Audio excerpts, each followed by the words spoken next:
Hello guys, welcome to my channel. तुम्हारा आज का टॉपिक है बर्डन ऑफ प्रूफ का नेक्स्ट सेक्शन से ये 111 से 114A। मतलब हमने पिछली वीडियोस में इसका कुछ 111 तक ही कवर किया था, ये हमने सेक्शन इसमें भी कवर किया है, जो कहता है कि section of good faith proof देना पड़ता है जिसके लिए। देखिए section 111 proof of good faith. मतलब गुड फेथ में क्या होता है कि अगर किसी ने किसी के लिए कोई भी गवाही दे दी है, कोई भी बात बोल दी है एज एन एविडेंस, वो तौर पे उसके तौर पे वो कोर्ट में प्रूव करनी पड़ेगी। ये नहीं कि तुमने गुड फेथ में, कोई तुम्हारा फ्रेंड है, तुमने उसके लिए बोल दिया कि नहीं मर्डर इसने नहीं किया, तो वो मर्डर उसने नहीं किया होगा। ठीक है, तो proof of good faith in transaction where one party is in relation of active confidence. मतलब एक एक्टिव कॉन्फिडेंस में दूसरे साथ की रिलेशन है तो नहीं माना जाएगा ये। सेक्शन 112 देखिए क्या कहते हैं, birth during marriage conclusive proof of legitimacy.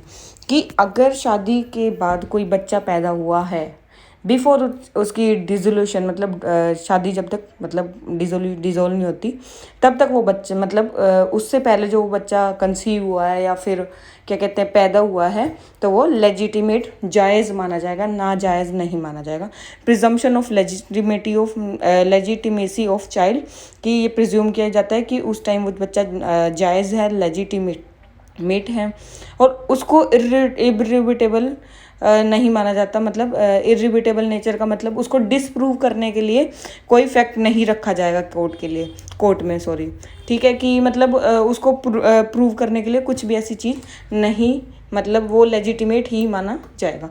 Essential देखिए इसका क्या है, child is born during continuance of valid marriage.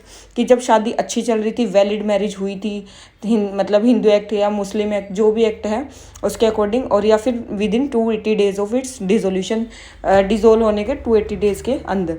Mother should remain unmarried, तब तक शादी मदर ने शादी नहीं किया, अनमेरिड है। Parties to the marriage should have access to each other, और मतलब तब जो हस्बैंड एंड वाइफ है उनका रिलेशन था, मतलब ये एसेंशियल पॉइंट है कि तब तक। And it will be conclusive proof of legitimacy of child, कि यही एक कंक्लूसिव प्रूफ माना जाएगा लेजिटिमेसी ऑफ चाइल्ड। ये वो सब एसेंशियल पॉइंट्स हैं जिससे पता चलता है कि मतलब लेजिटिमेट चाइल्ड किस बेसिस पे कंसिडर किया जाता है।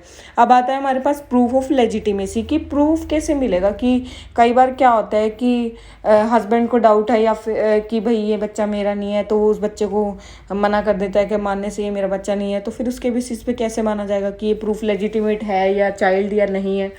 ठीक है, नॉन एक्सेस मतलब हस्बैंड और वाइफ का रिलेशन नहीं है। No opportunity for sexual intercourse between the spouse due to physical separation, कि अगर फिजिकली वो अलग रह मतलब अलग हैं या फिर कुछ भी नहीं हो रहा है उनके बीच, तो सीरियसली इनलेस और इम्पोर्टेंसी या कुछ भी रीज़न है कुछ भी, तो फिर admissibility of DNA test allowed. तो कोर्ट डीएनए के थ्रू इसको साइंटिफिक रीजन के थ्रू कर सकते हैं। देखिए इसका केस लो, चिलकुड़ी वेंकटेश्वर वर्सेस वेंकाता नारायण 1954। ये केस लो था जिसमें कहा था सुप्रीम कोर्ट ने कि जब the proof of non access must be clear and satisfactory, कि अगर प्रूफ है कि मतलब उनके बीच में ऐसा कुछ हुआ ही नहीं है, वो क्लियर एंड सेटिस्फैक्ट्री है, तो वो बच्चा लेजिटिमेट नहीं माना जाएगा। ठीक है, तो आप देखिए सेक्शन हमारा 113A 113A presumption as to abetment of suicide by married women. मतलब किसी भी मैरिड लेडी को अबेटमेंट मतलब उसको प्रताड़ित करना कि भाई तुम ताकि वो सुसाइड कर ले, तो एडिड बाय, पहली बात तो ये क्रिमिनल लॉ की अमेंडमेंट एक्ट से 1983 से ऐड हुआ है इसमें और एविडेंस में। और इसका देखिए क्या कहता है, continuous for this presumption to arise first question before court is whether suicide committed by married women was abetted to by her husband और रिलेटिव, या उसके हस्बैंड ने या फिर उसके किसी रिलेटिव ने 7 साल हो गए सुसाइड करे हैं, और मैरिज मतलब 7 साल के अंदर करी है सुसाइड, और मतलब कोई उसका क्रुएलिटी का कोई एविडेंस मिल रहा है कि क्रुएलिटी करता था, हरासमेंट हो रही थी लेडी की, और द कोर्ट में presume that suicide was abetted, कि कोर्ट ये प्रिज्यूम करेगा अगर लेडी की हरासमेंट हो रही है तो उसको कोर्ट प्रिज्यूम करेगा कि उसका मतलब ये केस उसके ऊपर रेज हो जाएगा। केस लो देखिए, Gurbachan Singh versus Satpal Singh 1990 and Arvind Kumar versus state of MP 2007। Supreme court held this provision doesn't create any new offence, कि कोई नया ऑफेंस क्रिएट नहीं किया है। It lays down merely matters of procedure and don't affect the substantive right, कि किसी substantive right को affect नहीं करता है। Hence the provision has retrospective application, मतलब इसके पास प्रोविजन के पास रेट्रोस्पेक्टिव एप्लीकेशन, मतलब सही तरीके से अप्लाई किया गया है लॉ के अंदर। देखिए हमारा सेक्शन आ गया 113, मतलब 113 बी। पहले ए था, ये बी है। उसमें सुसाइड से रिलेटेड था, इसमें डॉरी से रिलेटेड है। उसमें क्या है कि कोई क्रुएलिटी की है और जो मैरिड लेडी है, मैरिड वुमन है, उसने जो है सुसाइड कर लिया। और इसमें क्या है, presumption as to dowry death, कि उसने दहेज के लिए मतलब डेथ उसका कोज बन गया है। ठीक है। Inserted by dowry prohibition amendment हुई थी, ये भी 1986 एक्ट है, ये भी क्रिमिनल लॉ से ही इंसर्ट किया गया है। और इसके क्वेश्चन देखिए, जो इसकी कंडीशंस है। Questions before court whether is accused has been committed dowry death और वुमेन, कि डोरी की वजह से उसकी डेथ हुई है। Woman was subjected to cruelty और हरासमेंट, या तो उसके साथ क्रुएलिटी या हरासमेंट हुई है। सच क्रुएलिटी और harassment was in connection with demand for dowry, कि डॉरी से रिलेटेड हुआ था। और such cruelty was soon before her death, तो उसकी मरने से कुछ टाइम पहले से ही उसके साथ हरासमेंट, क्रुएलिटी ये सब हो रहा था, जिसकी वजह से दहेज की वजह से उसको सुसाइड करना पड़ा, या फिर उसकी डेथ का कुछ भी रीज़न हुआ, सुसाइड हुआ, कुछ भी मान सकते हैं, या जिस तरीके से उसने मरने की कोशिश की।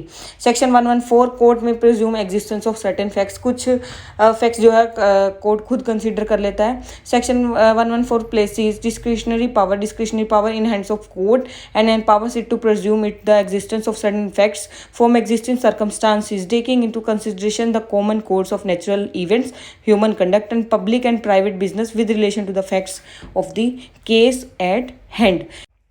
ये कहता है हमारा सेक्शन 114। अब हमारा सेक्शन 114 ए, जो हमारा रेप से रिलेटेड है, कि प्रोसिक्यूशन फॉर रेप की, मतलब उसके साथ कुछ भी हो, मैरिड वुमन के साथ उसको रेप, या फिर नॉन मैरिड है, कुछ भी उसके साथ रेप का कोई केस है, तो सेक्शन 114 में वो रेज हो जाएगा। केस लो देखिए, presumption as to absence of consent in certain prosecution for rape, कि एक मथुरा में कुछ रेप केस हुआ था। ठीक है। Was custodial rape case of 1972, जिसको मतलब बहुत ज़्यादा मतलब क्रूअल माना गया था। Decision of high court supreme court was widely ridiculed in the country, तो वाइड ओवर पूरी कंट्री में उसको बहुत ज़्यादा शो ऑफ किया गया था। शो ऑफ ही हो सकता है इंडिया में, मतलब इतने ज़्यादा रेप केसेस बढ़ रहे हैं, इतना सारा सब कुछ हो रहा है, तो उसके लिए भी इतना ज़्यादा कुछ कर ही नहीं रहे हैं ये सब। ठीक है। So thank you guys, thanks for watching my video and please please please like, share and subscribe my channel. और कमेंट सेक्शन में कोई भी क्वेरी हो या फिर कोई न्यू